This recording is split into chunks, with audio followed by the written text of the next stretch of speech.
What is really the trickiest part, I mean the hardest part on that? Everybody thinks sustainability comes at a cost, but actually sustainability is an opportunity. And it's an opportunity for adding value to the business, it's an opportunity for attracting talents, it's an opportunity for doing something good for the planet and the people. To be honest, when we started, we did so many things which were not even thinking why, but it was really towards sustainability, like either the photovoltaics or changing the windows or renovating all the heating system and so on, in order to, from one side was actually to save cost, but in the end you save also the environment. And then we started the journey, and then we kept going. We got the ISO 9001 and then the 40001, one of the first ones to get it.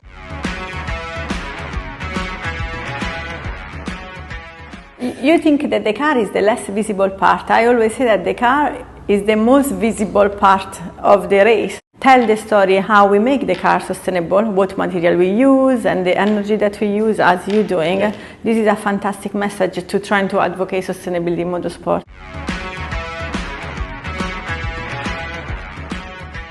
We always try to propose and try to use as much as possible natural fiber, for example, where we were pioneering in the beginning, also on trying to push boundaries and putting on structural part that everybody thinks that was not possible to be done with natural fiber, which is in the end a plant. It's a grass, a component made of grass. I really like the approach of sustainable by design, a really interesting approach that is now starting to be very trendy, but you have done it since quite a long time. And someone will say, well, is efficiency of resource? Yes, it is. And one of the things I think you were asking me for, what's the main hurdle for sustainability? I think one of the main things is the supply chain. And if you think that an event will have at least 600, 700 suppliers, and a championship will have much more than that. The problem is not trying to decarbonize the event, the problem is decarbonizing the supply chain. So that is, again, go back to you and all the hard work that you're doing with YCOM.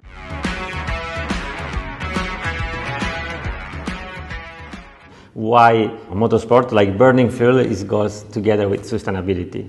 For me, there was a clear mandate to try to future-proof the sport. So if we wouldn't move on sustainability, all the partners, and we know some, like a Blancpain partner that left GT to go to somewhere else because they was not sustainable back in 2019. The idea was, well, we need to make motorsport more sustainable, because otherwise the business model of motorsport doesn't work. From a perspective of what motorsport can do for sustainability, is much a higher level. When the years go on, you actually realize motorsport is the only sport that breeds technology.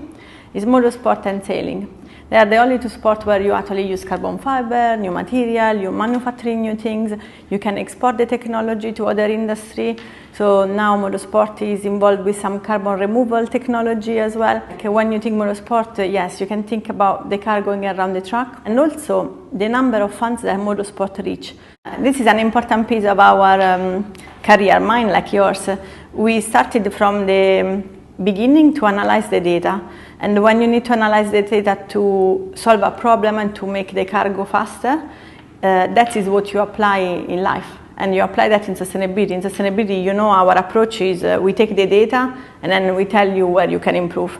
Motorsport is perfect to develop new technology in general because you really shorten the development process, speed up the development process, and it's basically a fast track to get to a certain point. And at the moment where there's so much, let's say, new things also towards sustainability, it's also a good platform where you can develop new technologies that then can apply somewhere else. Thank you very much, Cristiana. Thank you for this talk, but also for all your support, towards our journey through sustainability. Thanks to you, and it's fantastic to work with a committed company like yours. And thanks for inviting us on this setting. It's beautiful here.